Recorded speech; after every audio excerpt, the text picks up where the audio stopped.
motion in my head.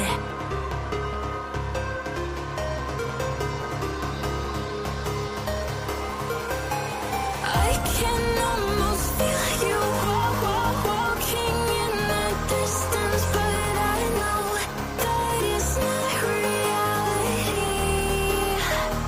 If you are echoing around inside these parallel dimensions all alone, know I'll find you in my dreams.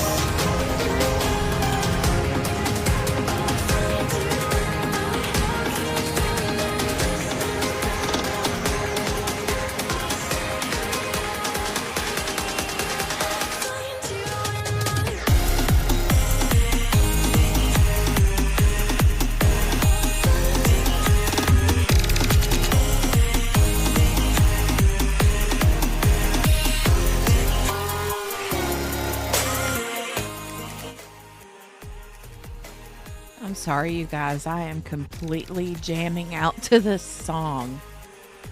I love it so much. I can almost feel you walking in the distance, but I know that it's not reality.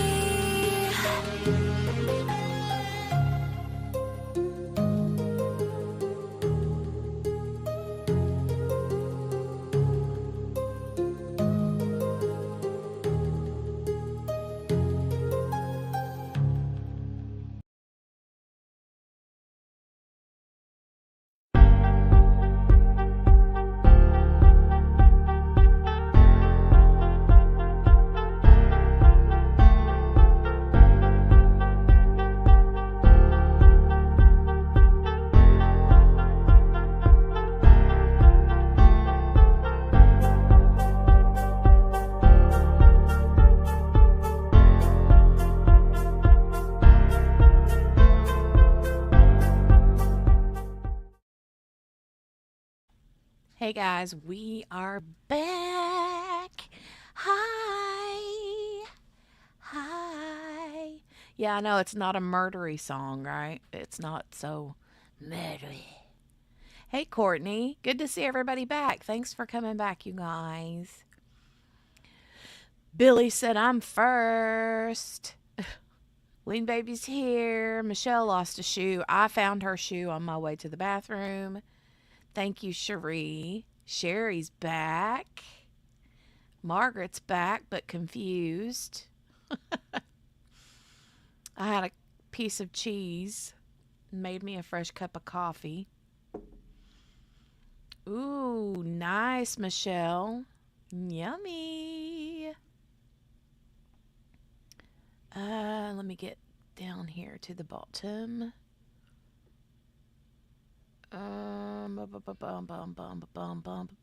Donnie's back. Cynthia Bujak. Hey, lady. Hi, lady friend. Hey, Miss King. Welcome back. Hi, Courtney. Melinda. Hey. Yes, I'm back. Henny's back. If I miss anybody, I'm sorry. Hey, everyone. Hello, hello, hello. All right, so let me share my screen so we can get started. They've already got their pre-trial motion started.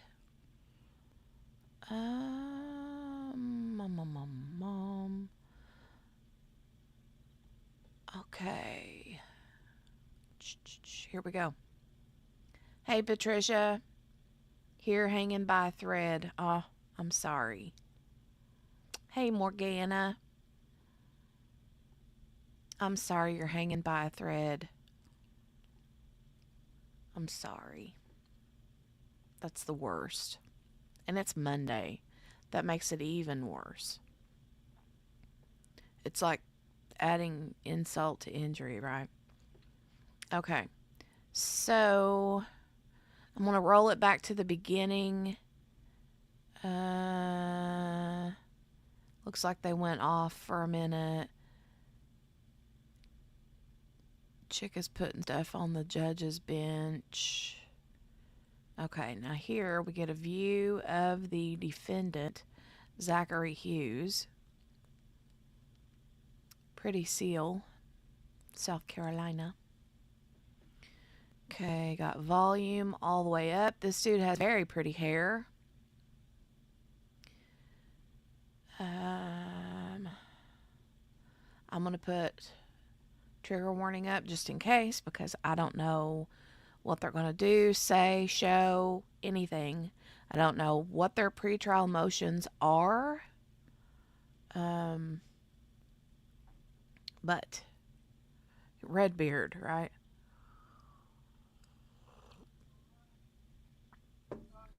Okay. Please take a seat. Thank you so much. So we are about 7 minutes behind the ball here in real time.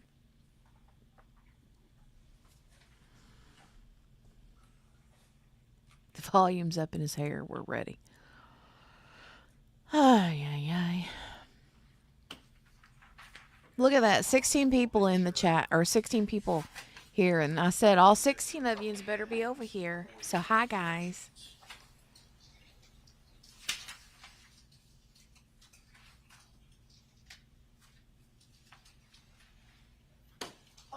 First, I know that we are going to have, obviously, a media presence, and we welcome you. Our courts are open to the media. Hi, I Judge. do want to make sure that everyone in the media has received a copy of my order. When we were initially going to trial, I had an order, then I did an amended order, and then, of course, I just did an order for this trial that we're in now. But please make sure that you have that.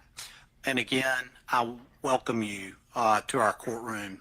I do want to Nice earrings. just say a couple of things, though. And I think that you all are probably fully aware of this, and this is really for your protection. But you are not to use the name of a minor in any reporting. And also, I have gotten a couple questions, recurring questions about my order. There is going to be a 30-minute delay. And again, I just ask that you abide by that order. I also ask that there not be any reporting on anything for a 30-minute delay consistent with my order. And if anyone does not understand that, just please contact my office or the clerk. Okay? All right.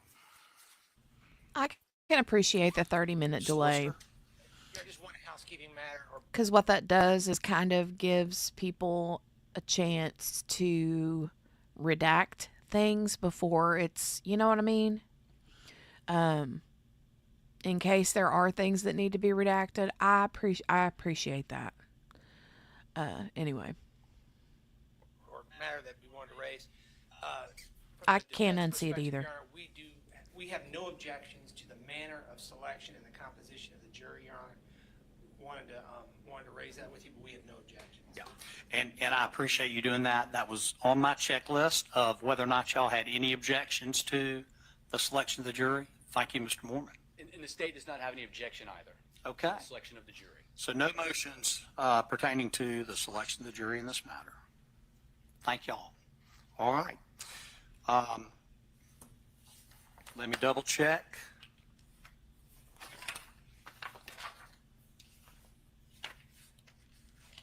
You think so, Ween baby? Do you think that's his motive?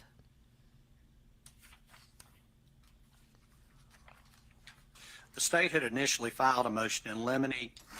Later, the state filed an amended motion in limine.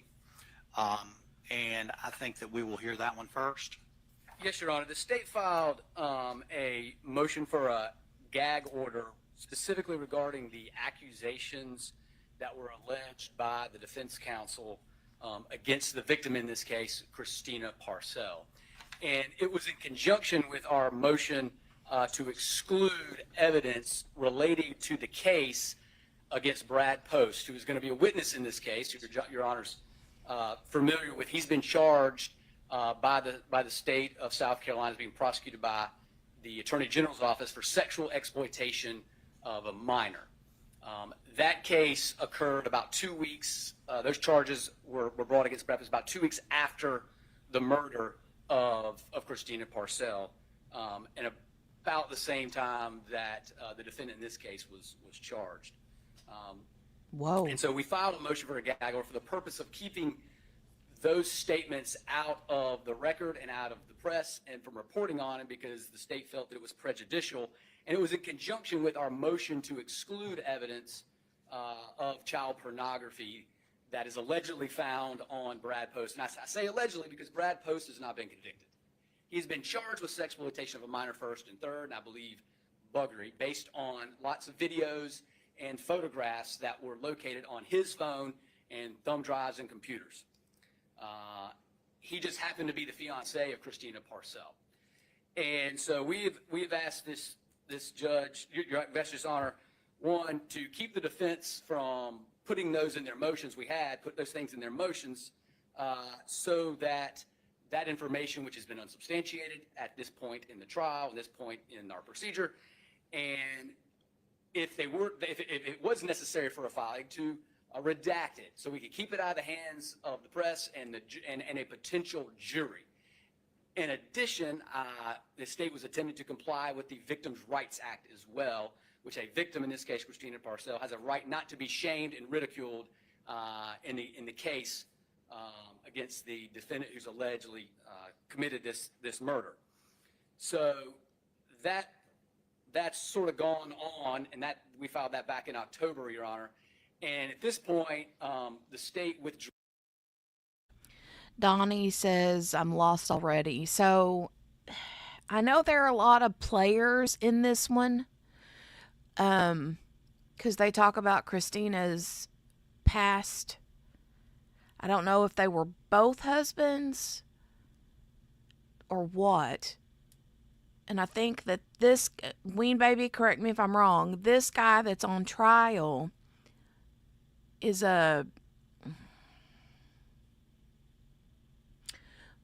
was he like a music student of her husband, or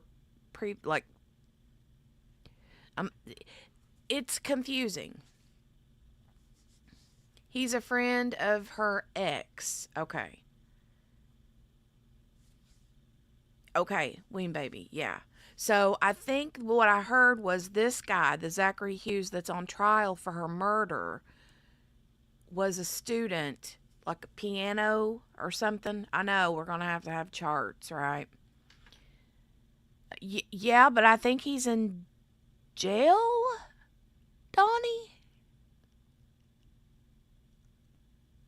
So here's the thing. These motions, anytime you see these like pretrial motions, they're always like in the middle of the story, right? Like, since we haven't been following this one, they know each other through music. Okay, Ween Baby, I thought so. Morgana says, wasn't this her husband's friend that he wanted him to harass her? And he supposedly, yes, Morgana. So the ex is in jail because this guy and him posted sexual blackmail images for something. Wowzers. I didn't know about that part. But, friend or friend, I know, right? But what I was going to say is that whenever they have like pretrial motions like what we're watching right now, it's sort of like we're dropped right in the middle of the situation. So we're like, whoa, wait, what's going on? So I'm really looking forward to tomorrow when we get the opening statements, because that's when we will learn the story from the beginning on, right? So I will truly be coming at this particular trial with zero bias, because I know nothing other than what I just said about how I know who he is. Ween Baby says, then when her now boyfriend found her, when they searched the house, they were in possession of CP. Wait, the husband or the husband and her?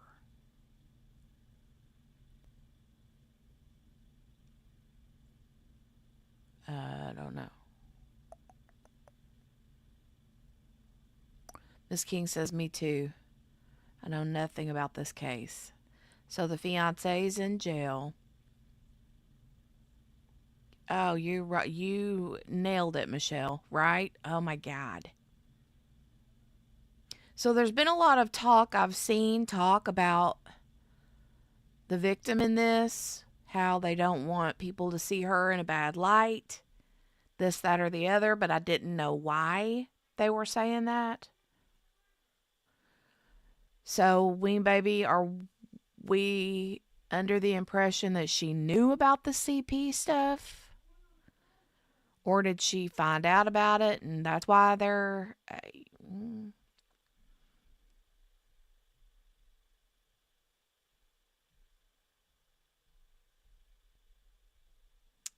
It's because her and her fiance had CP. Okay. Okay. All right. Draws that motion for a gag order as we've now picked a jury, Jesus. and so it's basically moot at this particular time. And then we'd like to move on to hear the Apparently it was exclusion on her devices of too. the child Apparently, pornography evidence, allegedly. anything related to the Brad Post case in there for the purposes of this trial. I'd like Your Honor to hear that. I know we've did Okay. motions, And and I know you have something to say about the gag order as yeah, well. and just for the record, I And you know, I'm not going to say anything because I haven't heard and I don't know. If that is true, the female that is seen on the thumbnail who has the cute little puppy, that's the victim who was murdered. And she looks like a vet or a vet's assistant or something like that. Patricia, there you go. What if he put that on there to make her look culpable? Ween Baby said, that's what I got from the 8-minute Vinnie Politan video. Okay. Okay, well, we don't know. We don't know. We don't know. But we'll find out. We'll find out. am, I mean, you've withdrawn it now, but I would be denying that. And just for the record, I have reviewed Nebraska Press Association versus Stewart, N. Ray Murphy Brown, LLC, State. Absolutely, Miss King. Rec- Absolutely. Co versus State, State versus Price. And again, I would be denying that motion if it was not withdrawn. Oh my I also would God. note the case of Ex Parte, capital U Drive It, in which So it they had a stated, quote, daughter. judicial proceedings and court records are presumptively open to the public under the law. And First Amendment of the U.S. Constitution and the State Constitution, Article 1, Section 9. I do want to note for the record that at no time Okay, No God's Wonder. Now, he wants a 30-minute delay. And he said that no minors' names would be used. So they're probably doing that for the benefit of the daughter and possibly, allegedly, anyone that was in the CP material, if it was people or underage minors that they know. You know what I'm saying? Oh, Jesus, Lord. I don't know if I can handle 2 CPSA trials in 1 month because now, youngins, we got Stephen Stearns coming up towards the end of the month. has there been any order by any circuit court, any judge here that has ever sealed any of the filings that have been made. It's my understanding, for the record, that the state specifically asked the clerk's office to hold certain filings. And so I just want to make sure that the record's clear, and that the clerk will be No, instructed it's to child, make public any filings other than, I mean, I guess the gag not order good does not need to material, be filed. if you get my Okay. drift. All right, we will move on with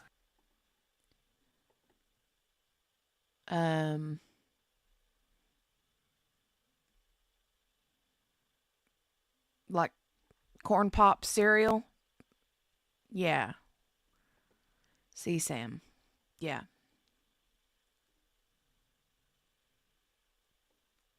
And CSAM is child sexual material. M on the end, material. Yeah. Trying not to say all the wordy words, but I mean, Your motion, which is your motion in limine, amended motion in limine.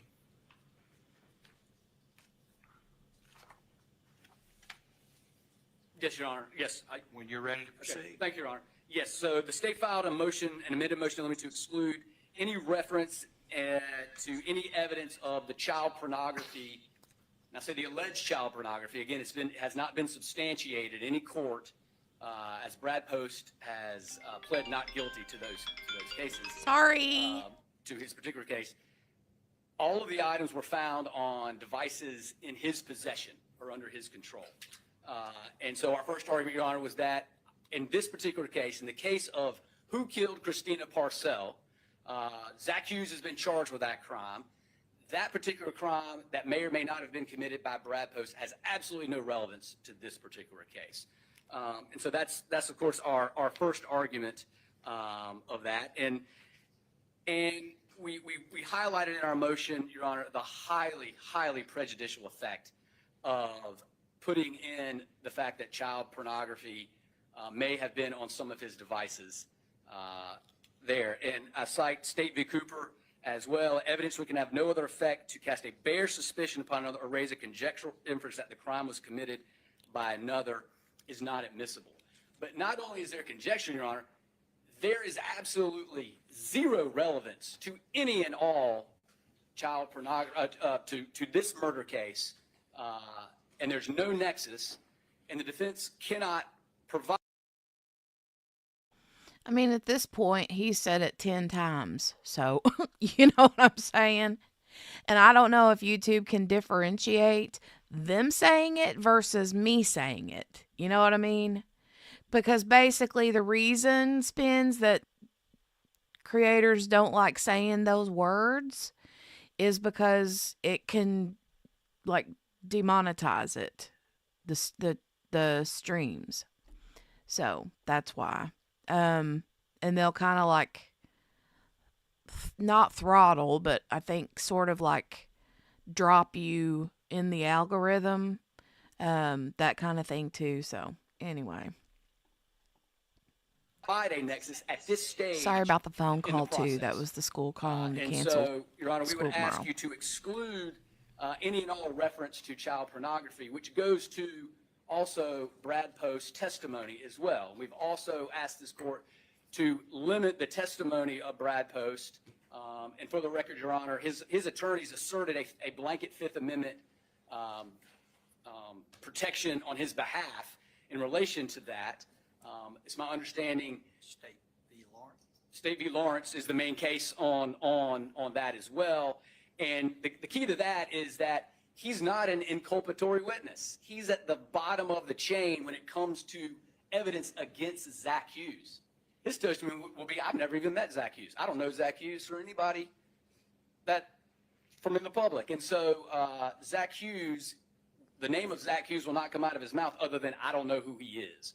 So by allowing impeachment evidence, pursuant to Rule 608 and 609, diving into his current charges, because they're not convictions yet, of a non-inculpatory witness is what State v. Lawrence and others stand for. And So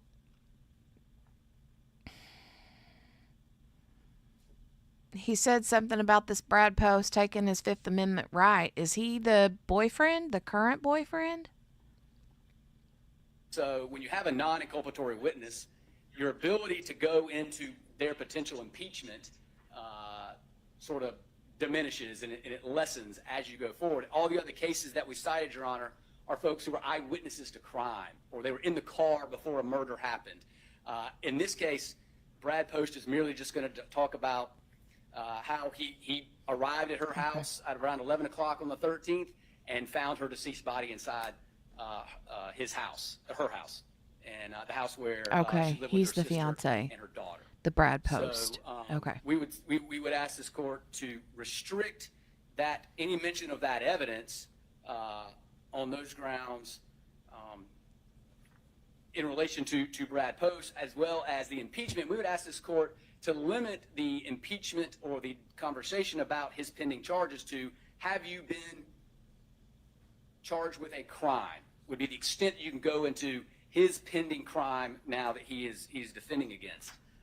Otherwise, Your Honor, at the end of the day, going into his particular crime would serve this jury absolutely no purpose as to whether Zach Hughes committed this crime or not. Again, at this Oh, stage God, in the Courtney, proceedings. really? So we would ask, Your Honor, that.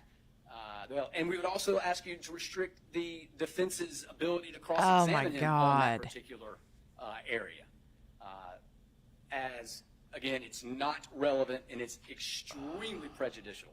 And I remind Your Honor, if this jury hears about any child pornography related to the victim in this particular case, you cannot unring that bell. You cannot unring that bell, and it is highly, highly prejudicial to the victim in this case. It is a violation of the Victims' Rights Act unless there is a mechanism and relevance and a path to that evidence. So these are some pretty strong motions. They're wanting none of that to come in because they're afraid that if that material does come in, it's going to make the jurors look at the victim in a very poor light, obviously, and be more prone to want to find this man, the defendant, not guilty, you know? Donnie, I don't really know. I mean, I don't know if it ties to the case, if that's a motive or not. If it is a motive, you would think that it would have to come in.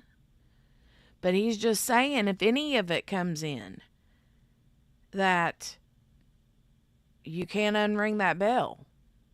So,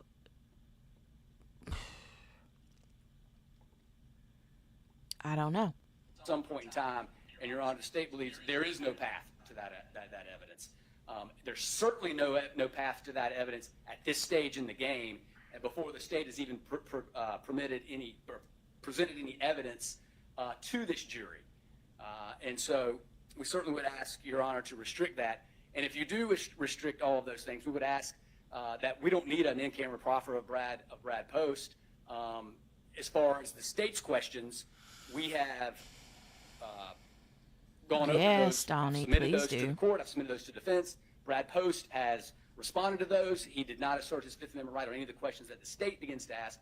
And so by allowing the defense counsel to get up here and ask him questions they know he's going to take the fifth on, or in that square box of child pornography related questions, Right, Miss it would really King. just allow them gratuitous information into the world that has no bearing on this particular case. How And so we would ask Your Honor there's no reason to have an in-camera hearing and restrict their cross-examination and of course our direct examination to non-child pornography related testimony regarding the defendant and the victim in this case. Well, I mean, Michelle, you know, if we, it's not, you can't, words. I don't like comparing them because there's no really comparison as far as which is worse. Because, I mean, right, they passed the kid around. From what it sounds like. Yeah, Donnie, it is a big deal. And Miss King says it should come in. I mean,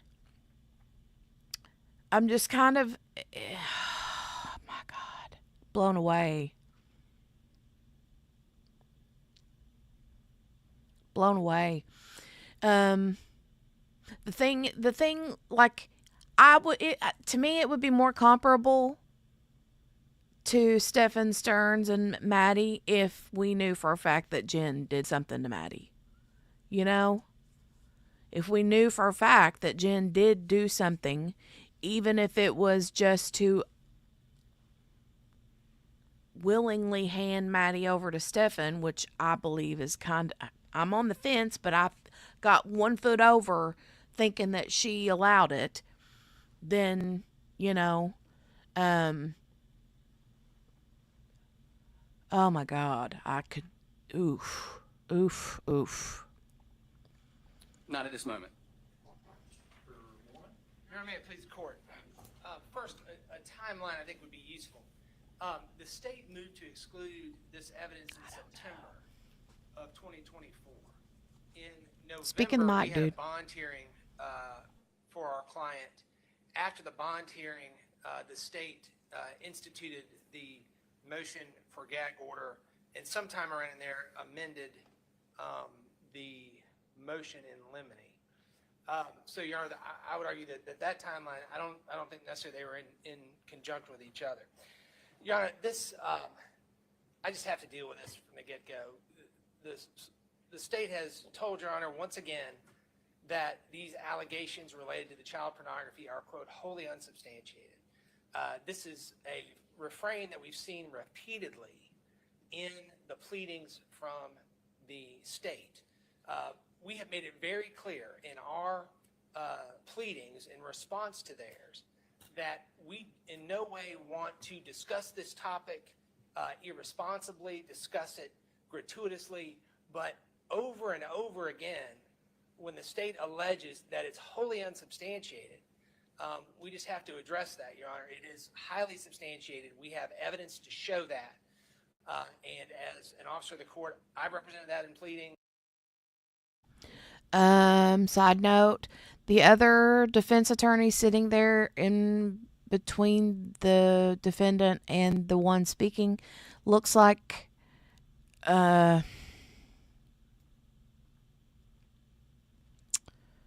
what's his name from that movie?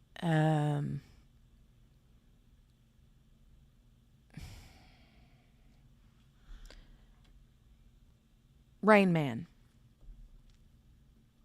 The one that plays no, not Bill Gates.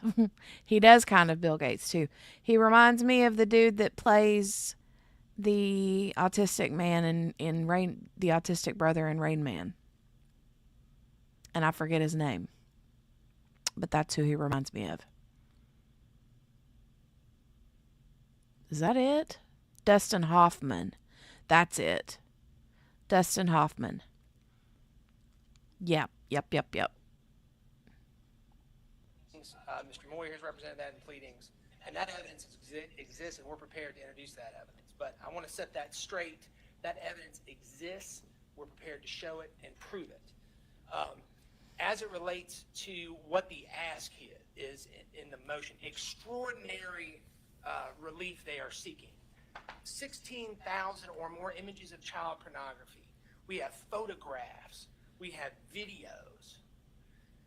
They want Your Honor, without having seen any of it, without having it introduced at trial, any exhibits whatsoever, to categorically exclude 16,000 or more pieces of evidence that we may or may not seek to introduce. So they want Your Honor, again, to, from the bench, without any evidence introduced of any kind, without opening statements, with nothing, they want Your Honor to exclude that evidence. Mr. Mormon, assuming that is the case, their point still is, I don't care if you have 45,000 videos, it's still not relevant is what they're saying, if I understand correctly. And relevant being makes a fact and issue more probable than not. It is highly relevant. We've also, there are cases that discuss relevance in the context of Rule 402. Relevance relates to evidence that helps the jury get at the truth. All right, and I would actually cite State versus Sweat for that proposition, and I can give you a cite on that. But relevance is evidence that assists the trier of fact, in this case, the jury, to get at the heart of the matter, to get at the truth of the case. All right, truth of the case, the bases for the relevance in this case are enormous and will become much more clear after the trial starts. And that's one of the reasons why Your Honor should, at a minimum, decline to rule on this issue until the trial starts and Your Honor can see some of the evidence and what the cross-examinations are. But Your Honor, to again, in a vacuum, to exclude this evidence before Your Honor's had a chance to review it, before it's even offered in evidence, I'm not even sure how you do the 403 analysis, right? Because it's such a fact-intensive analysis. The other thing is when the state argues that it talks about prejudicial evidence, absolutely. Every piece of evidence the state seeks to offer against Mr. Hughes they believe is prejudicial to Mr. Hughes. Every piece of evidence, should we decide to do that, we offer is going to be prejudicial to the state. But it's not unfairly prejudicial. This evidence is not unfairly prejudicial, Your Honor, because this evidence came to pass based on, in no small part, the actions instituted by Brad Post, who was engaged in this illegal conduct with Christina Parcell. So, Your Honor, it's highly relevant. Your Honor, at this time, there was a discussion about the impeachment and the nature of the charges. Oh, I also want to clean up one fact, and then I'm going to turn it over to Mr. Moyer. The state indicated that in the timeline that Ms. Parcell passed, and then a couple weeks later, Mr. Post was charged with violations of South Carolina law. The timeline is this, that Ms. Parcell passed on October the 13th, that there was one warrant for sexual exploitation of a minor, 3rd degree, obtained by the Greenville County Sheriff's Office on October the 19th. So 6 days. 6 days after law enforcement obtained an arrest warrant for Mr. Post. And they continually obtained warrants after October the 19th, culminating, I believe, on November the 23rd, wherein they obtained an arrest warrant for Mr. Post for criminal sexual conduct with a minor in the 3rd degree. But I just wanted Your Honor to be aware of the fact that 6 days afterwards, the Greenville County Sheriff's Office obtained a warrant for Brad Post. I don't know, Ms. Mr. Moyer King. to talk about cross-examination related to Mr. Post pending charges and applicable sentences, or potential sentences. May it please the court, Your Honor. So there are really 2 issues that are associated with this. Is one, should we have an in-camera hearing for Mr. Post? And the second is, what can we ask Mr. Post about his pending charges? So beginning with that first issue, I think we clearly need to have the hearing, Your Honor. The state expressed concern that we don't want Mr. Post just being asked a lot of questions that he's going to plead fifth to. Well, that's exactly why we need to do this outside the presence of the jury, so we know what he's going to plead to fifth to and what he's not. So we're not just stopping every few questions, having to send the jury out and then hash it over. So, we're prepared to ask him the questions. We're prepared to hear what his answers are, and if he's pleading the fifth, and if he's doing so properly, then we can let that lie. But Your Honor needs to be able to vet him, to make sure that he's not pleading the fifth irresponsibly, that it is a question that he should answer, then he needs to answer it. So we would ask that we have that hearing tomorrow morning. We think the hearing should last 30 minutes or so. So I think that would be a wise use of the court's time and would save a lot of problems throughout the trial. The second issue, Your Honor, is whether or not the the defense is allowed to cross-examine Mr. Post about his pending charges and about the penalties. And if it please the court, I did prepare we did prepare a brief memorandum that talks about some of the cases that I'm going to mention now. And Your Honor, just to give you a little background, Bradley Post faces 9 different charges. So he has one Have a good night, charge Michelle. of criminal sexual conduct with a minor, third. Have a good night, Michelle. Hope to see you tomorrow.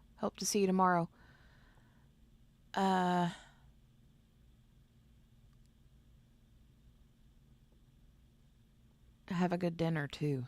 friend. Have a good dinner. Third degree. Thanks for That joining charge us is violence. today. It carries up to 15 years in prison, and No it worries. carries automatic sex offender Good registry. night. He has 5 counts of sexual exploitation of a minor first degree. Those charges are violent. They carry sentences that range from minimum of 3 years with no parole to 20 years, and sex offender registry is discretionary. Hey, Mary Lou. He has 2 counts of sexual exploitation of a minor third degree. Those carry up to 10 years in prison and discretionary sex offender registry. And then he has a charge of buggery that carries prison for up to, that carries a 5-year straight prison sentence with mandatory sex offender registry. Now, Your Honor, the law in South Carolina is crystal clear that the defendant's Sixth Amendment rights are violated if he is not allowed to question a state's witness about pending charges and the penalties. I'm not aware of a single case in South Carolina where the defense was prohibited from cross-examining a state's witness, and on appellate review, it was not ruled to be error. And that goes not only to naming the charges, but to bringing out the penalties. And I'll go over 4 cases very quickly in a minute. But before I do, I think what is especially telling on this point is the fact that the case that the state uses, State v. Smith, is a case in which the Supreme Court ruled that it was error for the defendant not to be able to cross-examine a witness about the charge that was pending against him. In that case, they just mentioned that he had pending charges. The defense was not allowed to go into what the exact charges were, and the Supreme Court said that was error. Now, in that particular case, they found it harmless error, but it was error nonetheless. And there are multiple. Mr. Moore. Yes, sir. And I know I'm interrupting you. That's quite all right. As we go along to ask questions. In that case, the witness, was it someone who was a co-defendant? Your Honor, in that case, no, it was not. It was someone who testified. He was a victim in the robbery case. He testified about identification of the robber, who was the defendant in that case.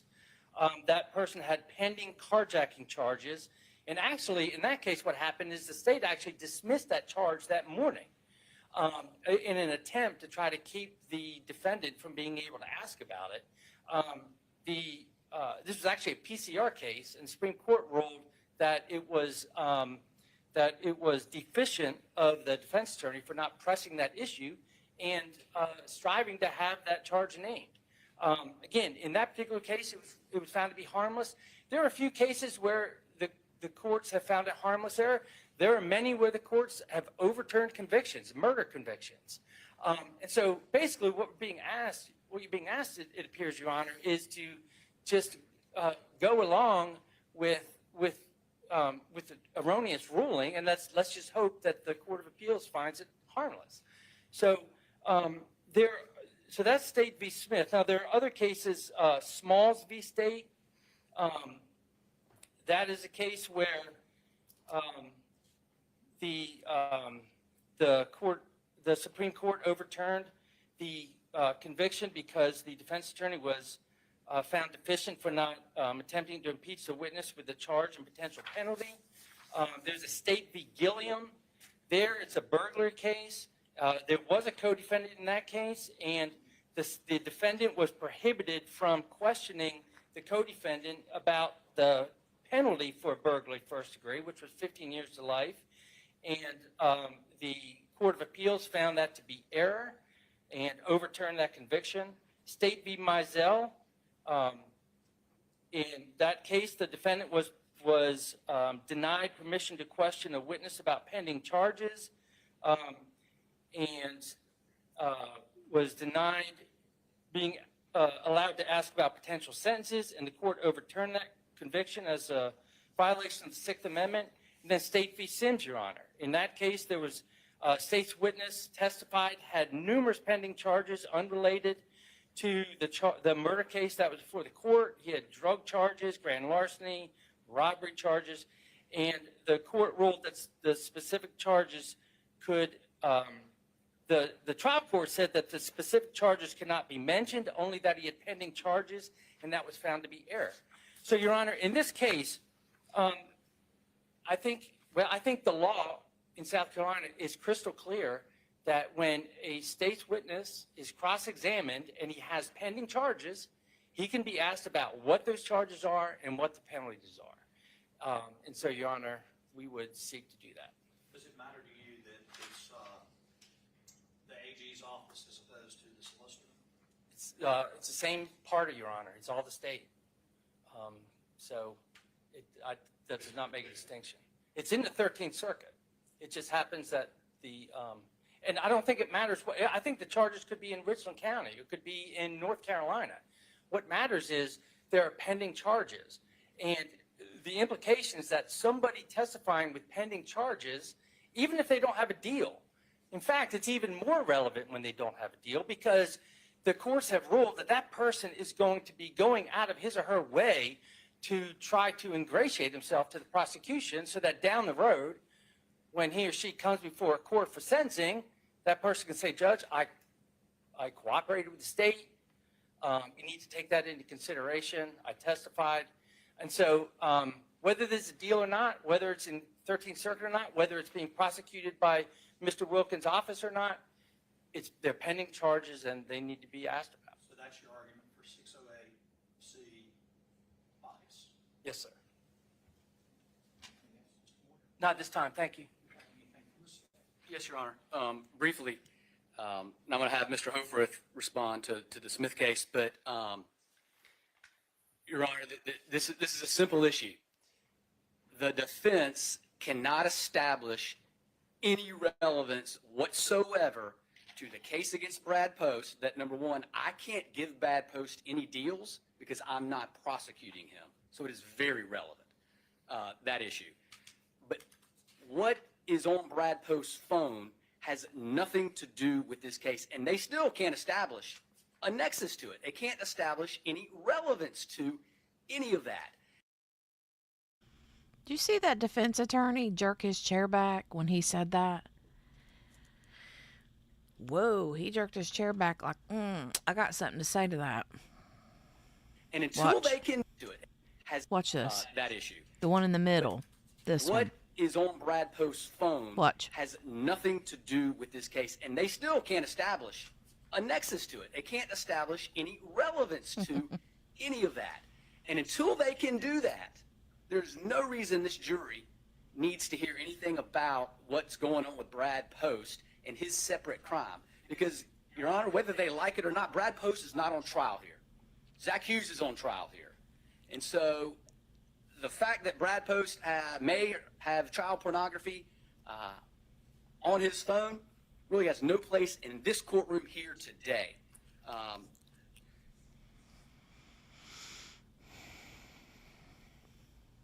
Mr. Hofarth is going to respond to the State v. Smith, and I think it's related to the fact that Mr. Post is not an inculpatory witness, and that's what they keep not wanting to talk about. All the cases that Mr. Moyer is talking about have an eyewitness to a crime, somebody that's very inculpatory to the defendant. Mr. Post is not going to inculpate Mr. Hughes one iota, and therefore your ability to go down a rabbit hole into some pending charges that he's not pled guilty to is limited in that respect. Thank you, Your Honor, and I'll be as brief as possible, but it's important to start with the foundation here where we're talking about the testimony of Brad Post specifically and the nuance with this case with the backdrop of South Carolina law.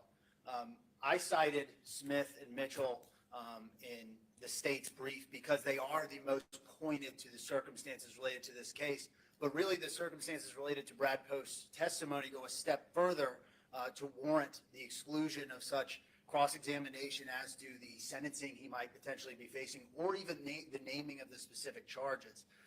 I'll note that the two cases that Mr. Moorman went into great detail on, Gilliam and Mizell, both of those instances are where the witness is charged with the same crimes that the defendant is facing.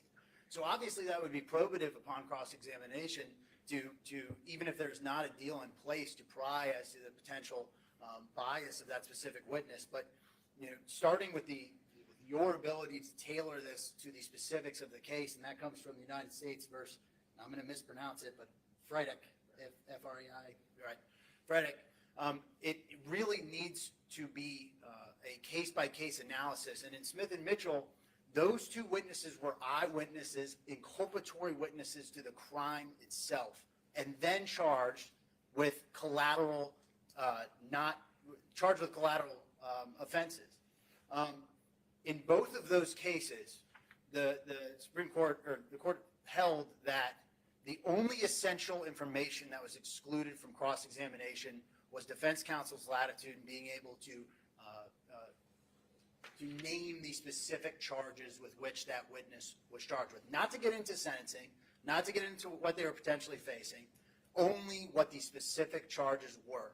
Now, this does also go in conjunction, like most all things in this case, going back to the state's motion and why we filed it with such advance to exclude such mention of child pornography in this case, because we are necessarily eliciting on direct examination that Mr. Post is charged with a crime. Yes. That he is currently in jail. Yes.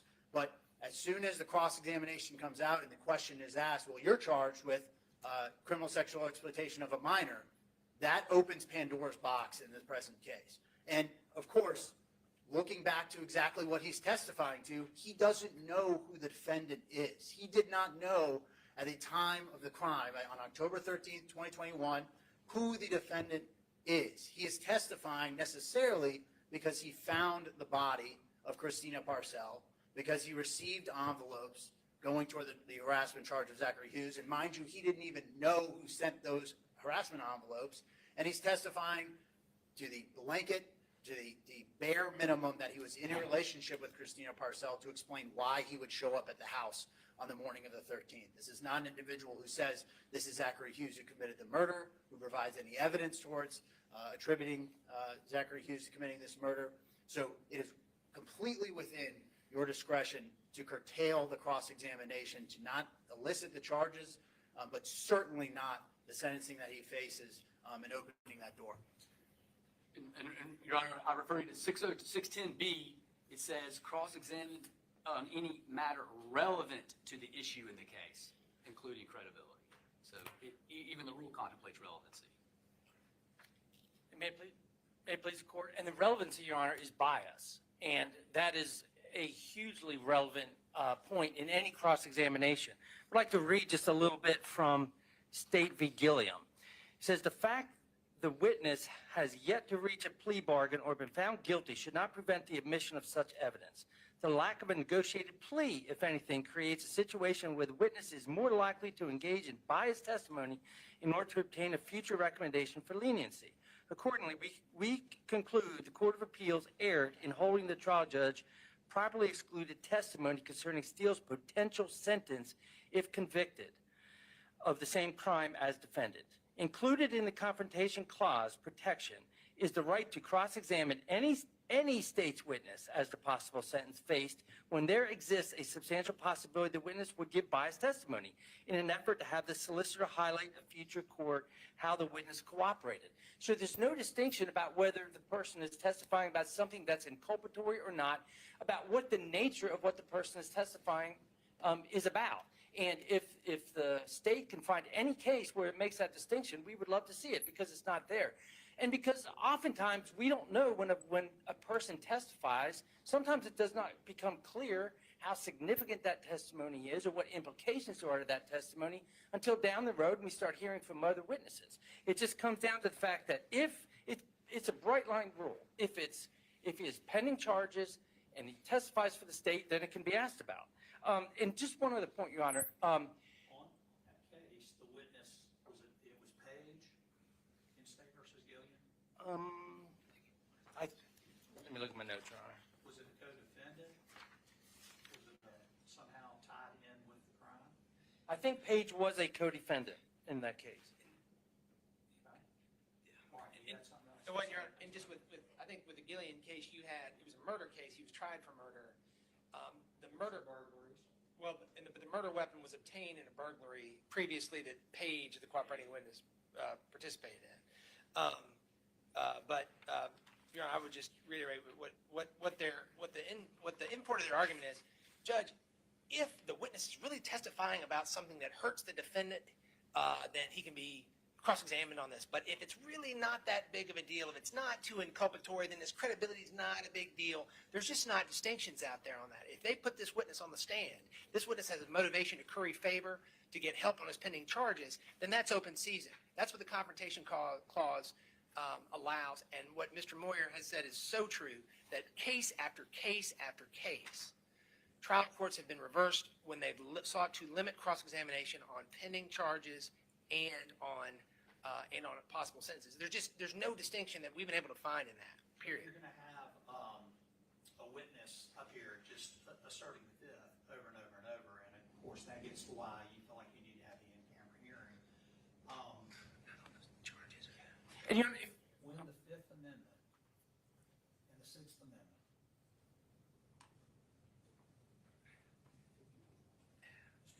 but Your Honor, there's no conflict here, because by saying what he's charged with, that's a matter of public record. By talking about what the possible penalties are, in doing that, he in no way, that's not inculpatory. He says, I know I've been charged with this. I mean, it's like when he's arraigned and they ask him, do you know the nature of your charges and the possible penalties? He says, yes, that's not incriminating. So I would argue there's no conflict here between the Fifth and Sixth Amendment as it relates. the Fifth trumps. Right. Yeah, that's getting on my nerves, If there's a Morgana. conflict. But if he's asked, what are you charged with and what are the penalties, I just don't see how he can take the fifth of that. And Your Honor, we're not getting into where, at this point, as we discussed in chambers, at this point, we're not getting into, where this sexual exploitation of a minor came from. We're not going to be talking about it coming off of his phone or who the victim is or anything like that. Just that he has those pending charges. And as far as the jury knows, these could have been pending from 10 years earlier. There'd be no connection at this point between him and Parcell. It goes to bias. So there's no reason for him to. But there's no question, it's my understanding. Same with Delphi, Donnie, right? I mean, had the jurors known about all the third-party culprit evidence, allegedly, who knows? And y'all correct me on this if I'm wrong. Okay, 9/11 will corroborate that he was the one there, correct? The 9/11 call. If they, I don't know if they plan to play that or not, but yes, we do. Okay, so to that point, I mean, attacking him on bias when he's telling something that's clearly a fact that even y'all would probably agree to. And then I guess the other things that they plan on getting in with him. Judge, there are multiple things. They're going into these mailings that were sent, having to do the harassment charge. They've already called Bradley Post a victim. So if he's a victim of these mailings, then this gets into implications of our client. So and once again, there's no distinction in any of the cases about what the witness is testifying about, like how damaging it is to our client. It's just the fact that he is testifying, and he has these pending charges. All right, anything else, Mr. Warner? Not this time, Your Honor. This is going to end. Okay. I'll be very brief.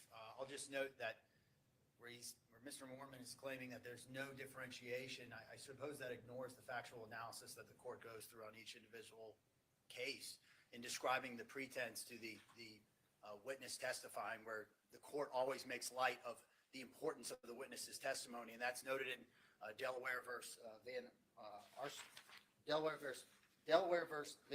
Arstal when they are reviewing this for harmless error analysis.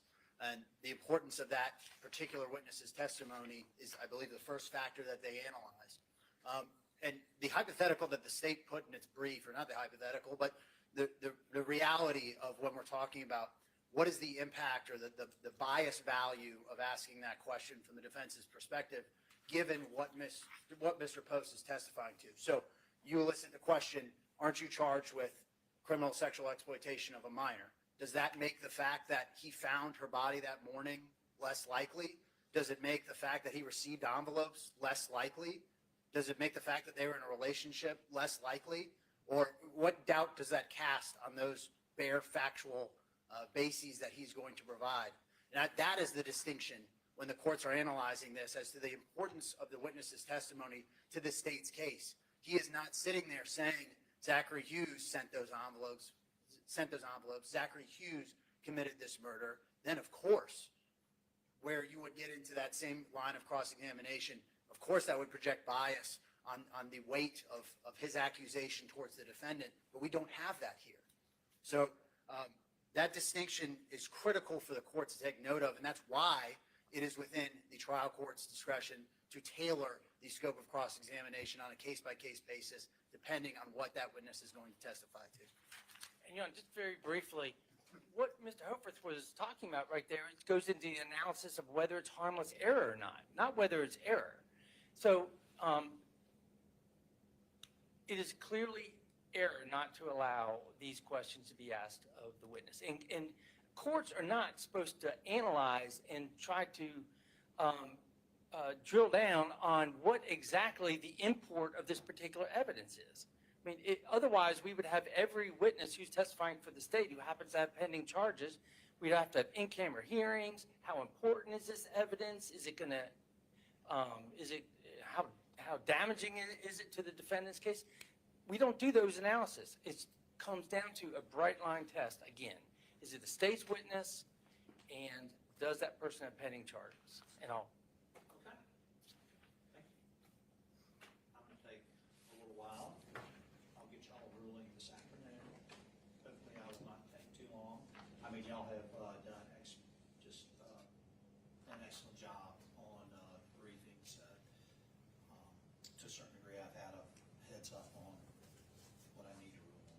So, okay. We will take a break. Can't tell you how long. Hopefully it won't be more than 15, 25 minutes, and then we'll be back.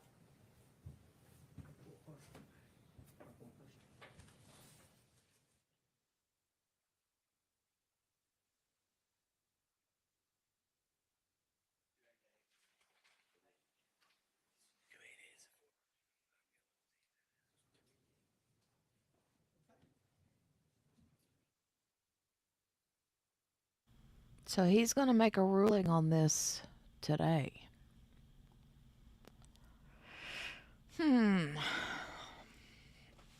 Well, this is getting straight out of the gate. I mean, before the jurors have even heard any opening statements, this is getting hairy. Wow.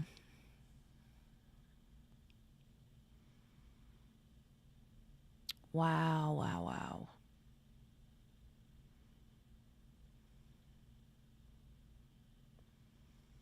Man. I found, hold on a second. Let me.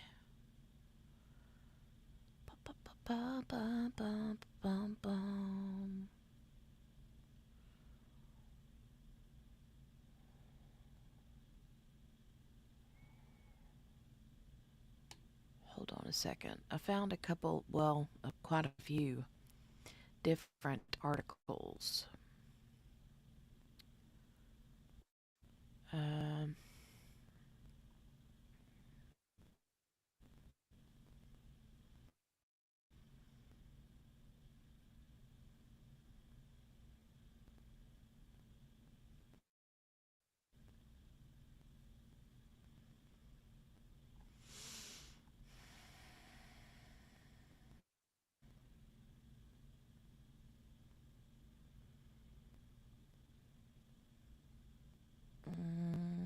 Hold on a second.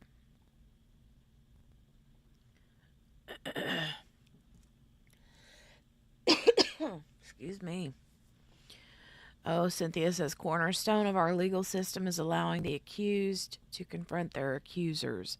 But would that witness be considered an accuser?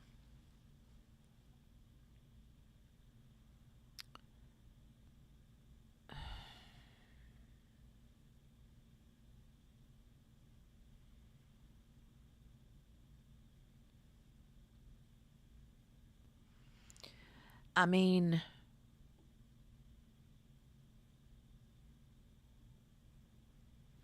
like the prosecution said, the Brad Post and this defendant allegedly don't know each other. So, I don't know. I do not know. I'm going to zoom through. We were about 7 minutes behind, so we'll go. Oh, wait. We got some hot mics. Hot mics. Hot mics.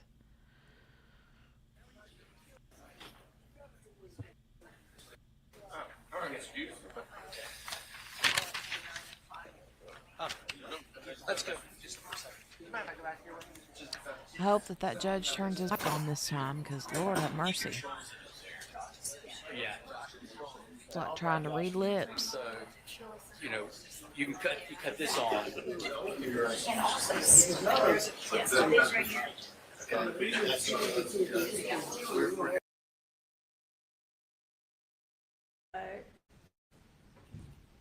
Detective Park.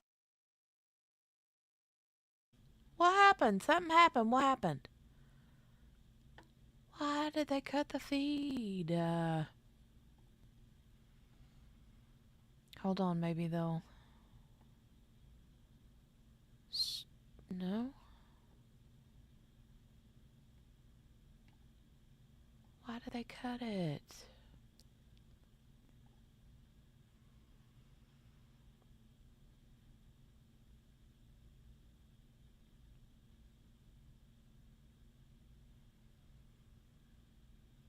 Maybe they have to, in order to stay on their 30-minute delay. I don't know. Let me go over to Twitter and look. Ay, ay, ay. Ay, ay, ay. Hold on a minute.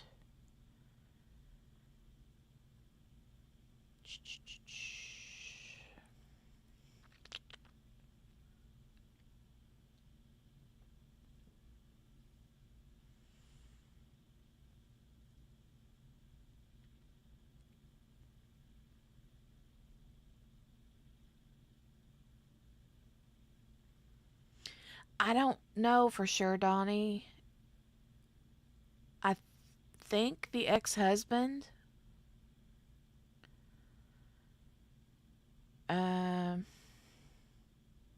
Okay. So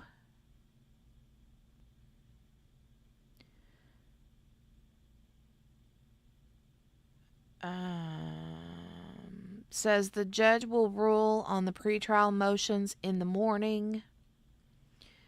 So I thought that he was going to rule on it, but apparently he decided to take his time and think on it overnight, I guess. I don't know. The judge will rule on the pretrial motions in the morning. We're to be back at 9, which means the feed will start at 9:30 Eastern. Jury is set to come in at 10. Then we should get to openings. So,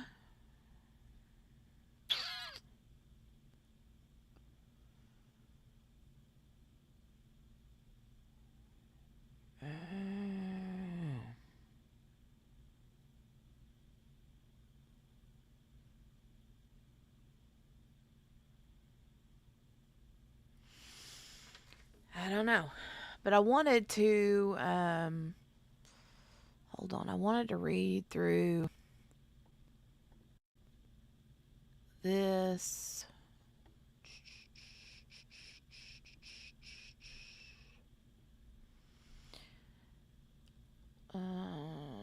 Utterly callous, Juilliard trained pianist.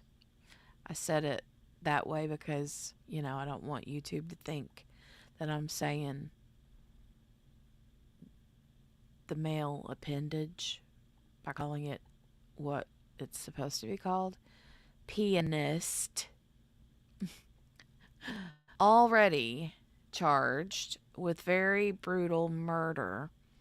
Now accused of mailing explicit photos of victim to neighbors with young kids. See, I'm so confused. Zachary Hughes, which is the defendant, Christina Parcell, which is the victim, and John Mello, which I believe is her ex-husband.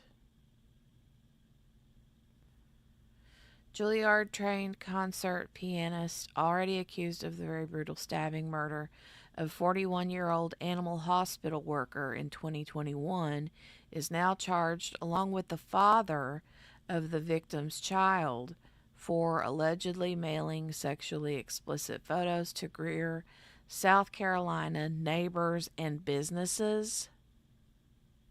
What?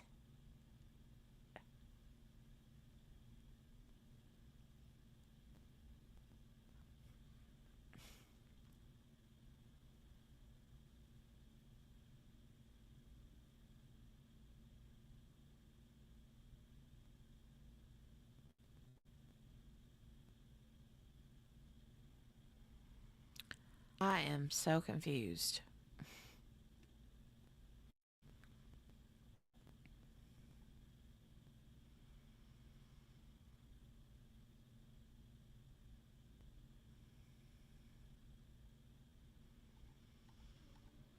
I'm so confused. Hold on. Let me see.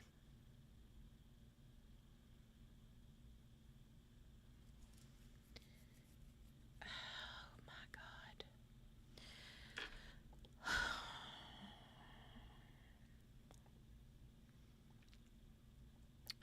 Just give me a second. Hold on.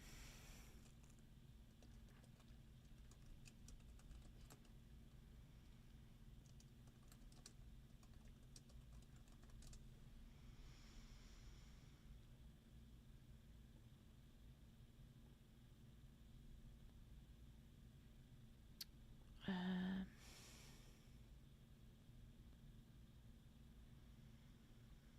I want to see if I can find like a quick breakdown of this. Hold on.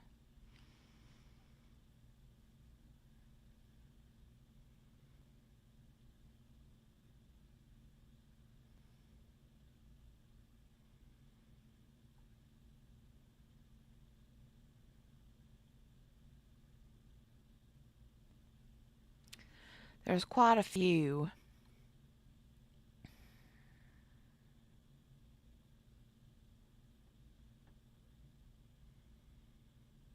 Hmm.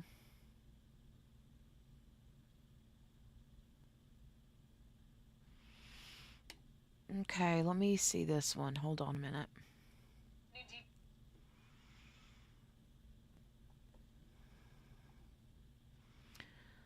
Let's see if we can get like a brief synopsis from this video here, you guys. This is from Fox Carolina on YouTube's.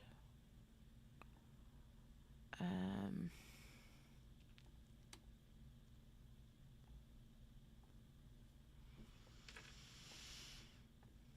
Let me hit the play button on this. Details on a Greenville County murder case from 2021.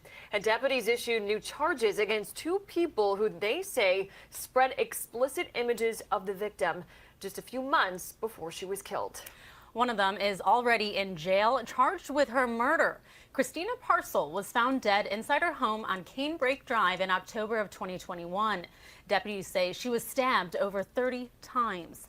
John Mello and Zachary Hughes are both charged with harassment and criminal conspiracy. Deputies say they worked together to send explicit images of Parcell to several people and businesses. Hughes was already in custody. He is also facing charges for Parcell's murder. Mello and Parcell shared a child. Now we're bringing you team coverage today. Fox Carolina's Grace Runkle will be breaking down the timeline of those events for us.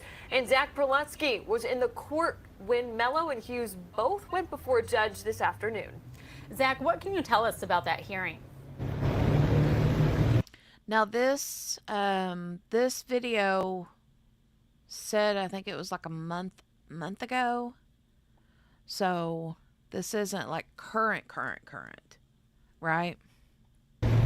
Well, Carrie and Tori, Hughes and Mello were both at bond court about an hour and a half ago wearing matching orange jumpsuits, presumably the first time in well over a year these two have been in the same room together at the same time. Now, the bond hearing did. So these two are the ones that were friends.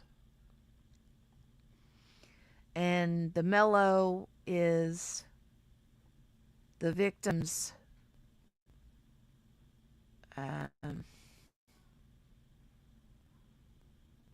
ex-husband.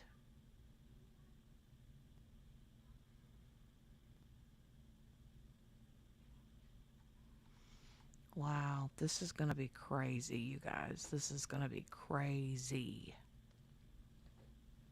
Did not last very long. Both were given bonds. Zachary Hughes given a $10,000 surety bond for these two new charges. But again, he is facing charges of murder and is already under no bond. Meanwhile, John Mello was given a $15,000 bond plus some stipulations with his passport. If previous cases gets dropped, he would have to relinquish that to law enforcement. Now, all of this stems months before Christina Parcell was brutally murdered in her home in Greenville County. According to the assistant solicitor who spoke at today's bond hearing, they found evidence that in April of 2021, John Mello sent Zachary Hughes a message saying, quote, harass the expletive out of her, referring to the victim.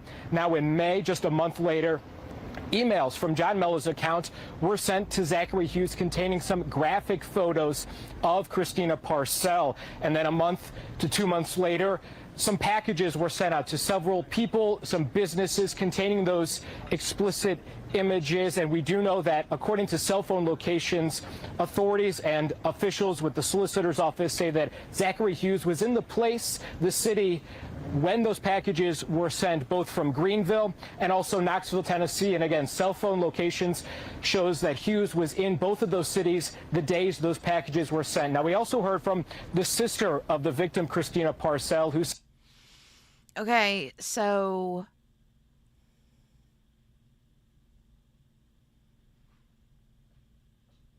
wow, this is mind-blowing.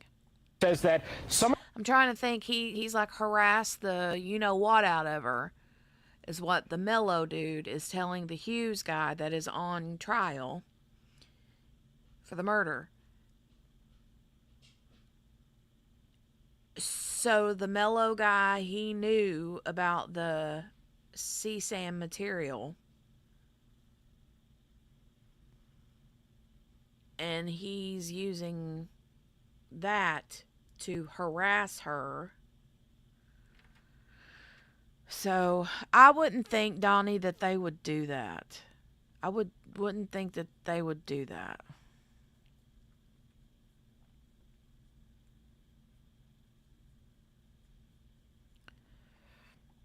Some of the packages that were sent to family members, friends of hers who have children in the home, meaning that if the children were the ones to have opened those packages, there's a very good chance they would have seen some of these grotesque, explicit images. She talked for about 2 minutes directly to both the suspects who did not make eye contact back with her. But again, Zachary Hughes already in jail awaiting those murder charges, so his bond not really meaning too much since he's already under no bond. John Mello facing that $15,000 bond with those passport stipulations. And coming up tonight at 5, we'll play you some of that emotional sound from Christina's sister. But for now, we want to send it back to the studio with Grace Runkle. She's got a timeline to break down this case that has had a lot of twists and turns over the last 2 years.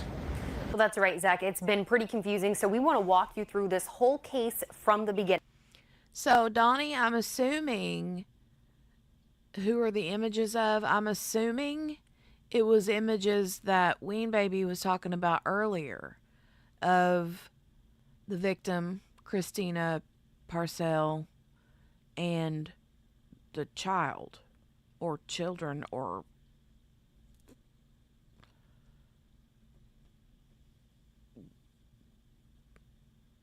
like they sent those images, these two that are on the screen, the ex-husband and the Zachary Hughes, sent them, I think the older gentleman, who am I kidding? The older guy sent the one on trial to harass her and in the end take her life. But he had him allegedly, I guess, send packages to a bunch of neighbors of theirs and businesses in the area with those photos of her. And the newscaster said grotesque photos. So I'm assuming they were CSAM.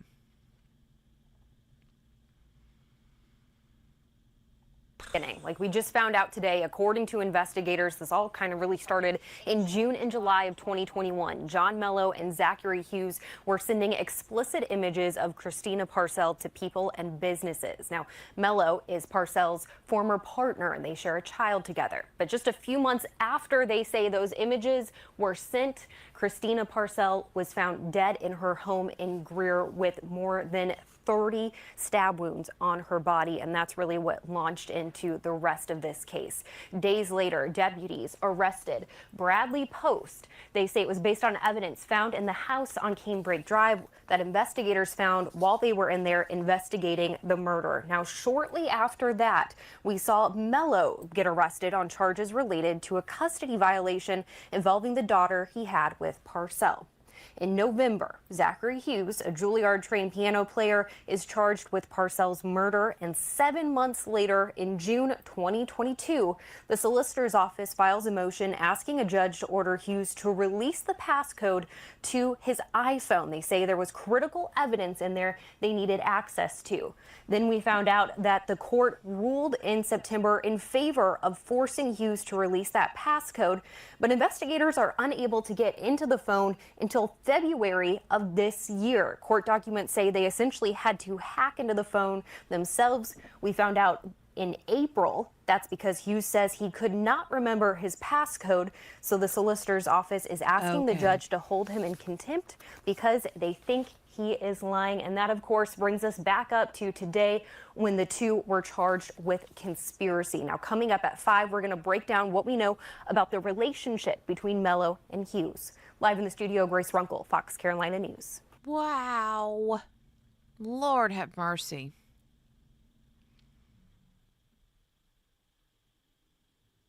New details out in Greenville. That's mind-blowing. Miss King says that poor child with adults like this around her, right?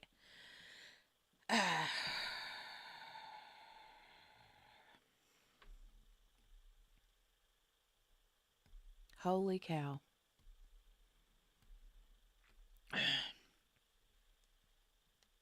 Holy cow.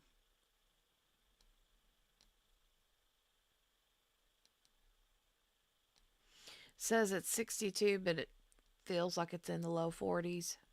Is that your real feel? With like wind chill?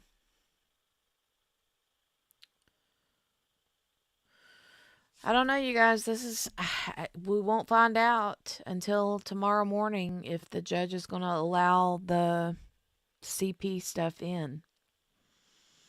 I mean, I understand the argument about whether it's relevant.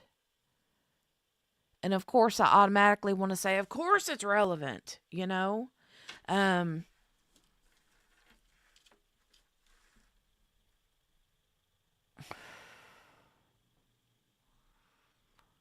But legally, is it? You know what I'm saying?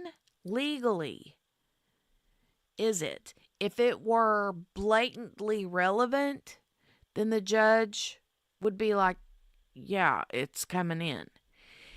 Because he's taken his time to rule on it, that tells me that there's something in the law that is, you know, potentially saying that it I hate saying that because it's such a big deal. You would think that it's relevant, obviously, right? But in the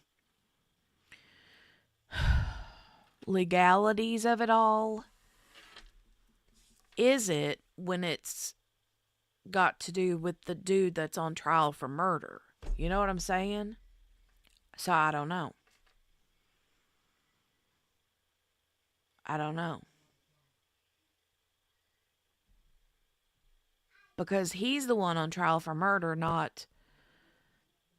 I mean, if he took part in said CP, then obviously, yeah, it should be brought in. But I'm just, in my mind, I'm thinking if he had nothing to do with that part of it, but then he was the one that shared the images and apparently knew about them. So then in my mind, I'm like, yeah, it's irrelevant. I don't know. It's very confusing. Miss King said, I think I heard bits and pieces of this case. You're interested in it? Yeah, me too. Pretty windy. Cherie. Another storm. Wind will make it seem colder, especially when you live near the ocean. Yeah. Yeah. True. True. You got all that moisture that's, makes it feel a little chillier. Oh. Courtney said, is there any way I can share the site that I got the information from? Do you follow me on Instagram? Courtney? If you do, you can send it to me there through a private message. I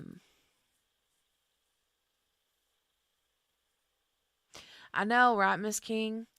She said I would have to hear why he is charged with the murder because maybe he did the harassment, but did he do the murder? Right. Well, but here in my mind, the husband at that time was in jail.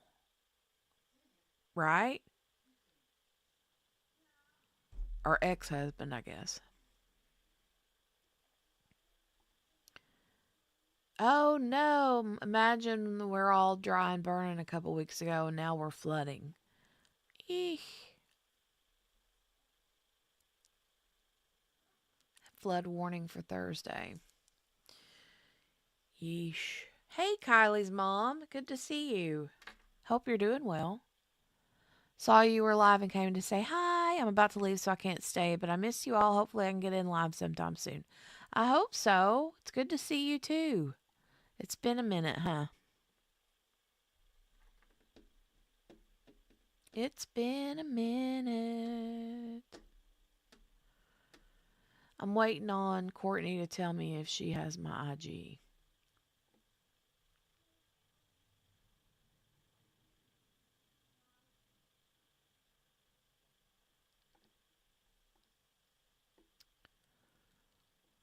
Bum, ba, bum, bum, bum, bum.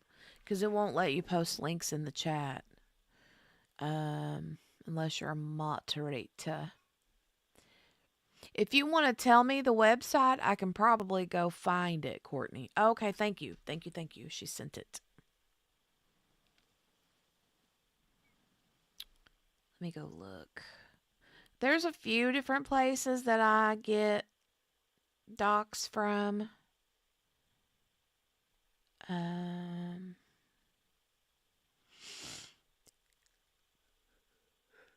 Oh, goodness gracious. I yawned so big.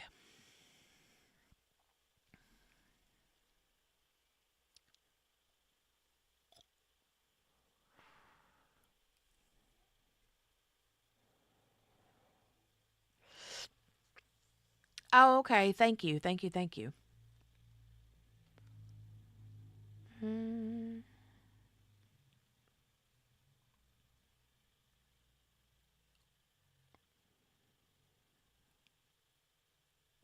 Bum, bum, ba, da, ba, bum, bum, bum.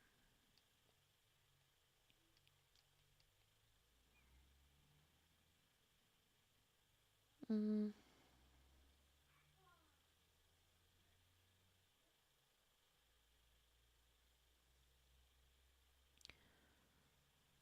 All right. Let me hold on a minute. Let me copy this.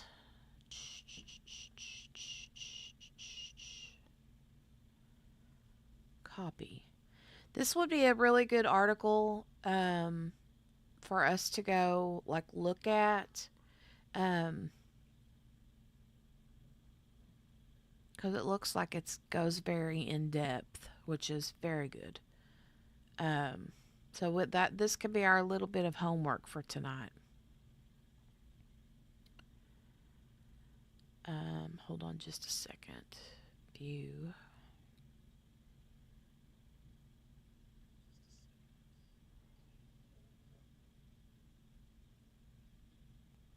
All right, here we go. Thank you.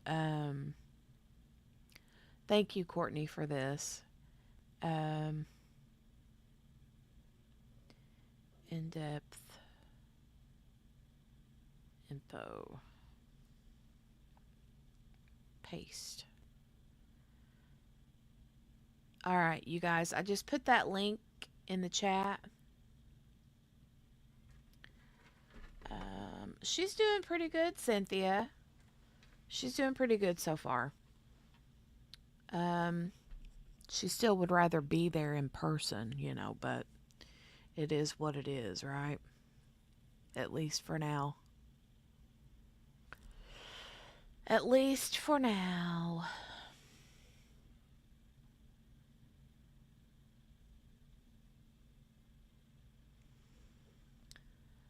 All right, you guys, I am going to get out of here. It is 6:30. And Morgana says I'm too old for homework. I already have housework to do. Well, you can just hang out with us tomorrow then when we start the live stream. I hope the judge does the right thing. I don't know what he's going to do about this motion for... Oh, that's a tough situation to be in, man. Gee-o. Could you guys be a judge? I don't think I could be a judge. Because if one side or the other got on my nerves, I'd be like, no, sit down. No. I don't know that I could be neutral. I don't think I could. I don't think I could. I'll be there, said Morgana. Cynthia said, hope to see you in the morning. What time? So the time varies from one day to the next because of the virtual school. I would like to start early tomorrow, though, because this trial is already going to be on a 30-minute delay. The judge has ordered strict orders. And like I said, I can't say that I blame him. Not with the very sensitive nature of some information we just learned today about it, but I don't know. You couldn't either, Sherry. Cynthia said she could. I don't think I could be neutral. I mean, I could start out neutral, you know, but I don't think I could stay there for very long. I don't think I could stay there for very long. Because I would constantly be agreeing with everything that the side I was veering towards. I wouldn't want to, honestly, but I don't know that I think my emotions would get the best of me. And I would judge on emotion versus law. You know? Anyway. Now, if it were civil matters, yeah, that's different. But I don't know. As far as time, though, I will shoot for, they said,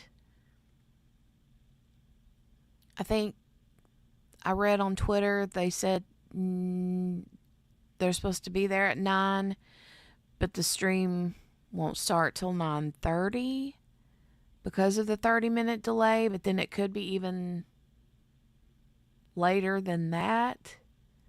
No, the jury's supposed to be there at 10. So that'll give them time to get through I'll say probably somewhere between, let me see, hold on. Wait a minute, I have to rethink because they're doing e-learning tomorrow because they just called a while ago. That's who was calling when my phone was blasting your all's eardrums out. So I have to, what is the e-learning schedule again? I think it's,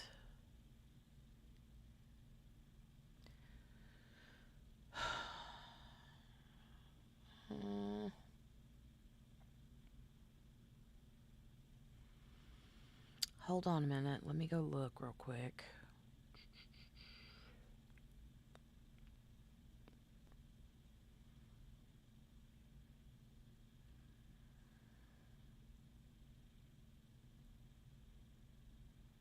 Do do do do do do do do do.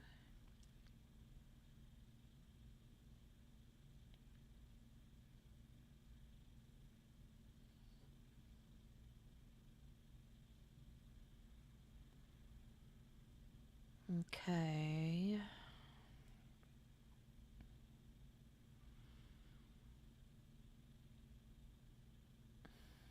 Sorry, guys. I'm trying to go back and look and find it.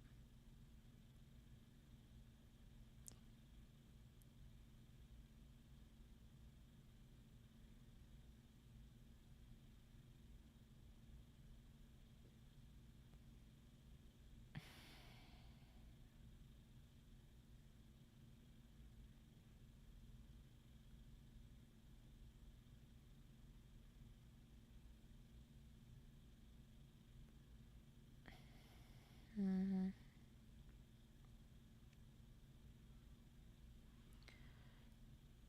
Well, this is if they have a 2-hour delay. They're not on a 2-hour delay. They're just on their e-learning normal time.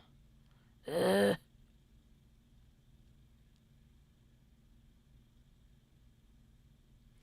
I'm thinking that they meet at 8:45 or 9 o'clock. But then she also has one at 8 or 8:30 anyway. I will just say about 10:30, 10:30 ish, somewhere around in there. Please be,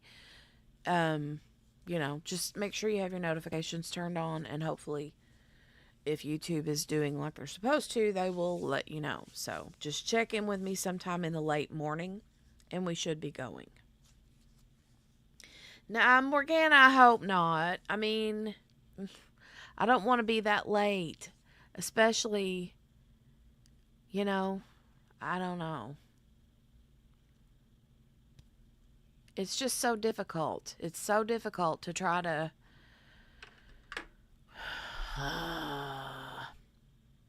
Margaret, thank you, ma'am. Thank you for hanging out with us today, and I hope that things get easier for you at work. I really do. It sucks, but it's also exciting, but it's also nerve-wracking when you get a new job. And I understand you feeling, but it'll pan out. It'll pan out. Like Michelle said earlier, her first few weeks, she would sit in her car every day at lunch and cry. And now she's best friends with her supervisor, and she loves her job, and she's been there for 5 years. So, I know you are, Morgana. Morgana likes to give me a hard time. It does tend to be later than rather than earlier. That's for sure. For sure, for sure. Oh my gosh. All right. Well, I'm going to get out of here. I'm going to go get out of here. And make sure that you read that, click that link that I posted earlier that Courtney sent, and you guys check that out. She said there's even some videos on there, so I'll have to go look and get our heads wrapped around it, especially the key players, right? Like Michelle said, we need a chart. Margaret said the people are supremely nice, so I'm very lucky. The only thing that makes me cry is how much change I've been through in the last 7 months and now a new job and ... Well, you got it. You got it. You're going to be fine. And just remind yourself they're lucky to have you. You might feel right now that you're like, but you're brand new. I mean, this is only your second day. So be good to yourself. Be nice to yourself. You are going to be okay. Morgana said, I'm always glad when it's later. Right, I know. Have a good night, Cynthia. Thanks for joining today. I love when you come over here and hang out. All right, you guys, make sure to hit the thumbs up button before you leave. Subscribe if you're new. Click that notification bell. If you're watching this on a replay, make sure to put a hashtag replay, because we love our replay crew. You know it. And if all else fails, Morgana says crawl under the fridge. True. You can hide there, Margaret. If you need to go somewhere and hide, just climb under the fridge. It'll be good. All right. I love you guys. And we'll see you tomorrow with day 1, opening statements. All right? All right. I love you. I'll mean it. Bye.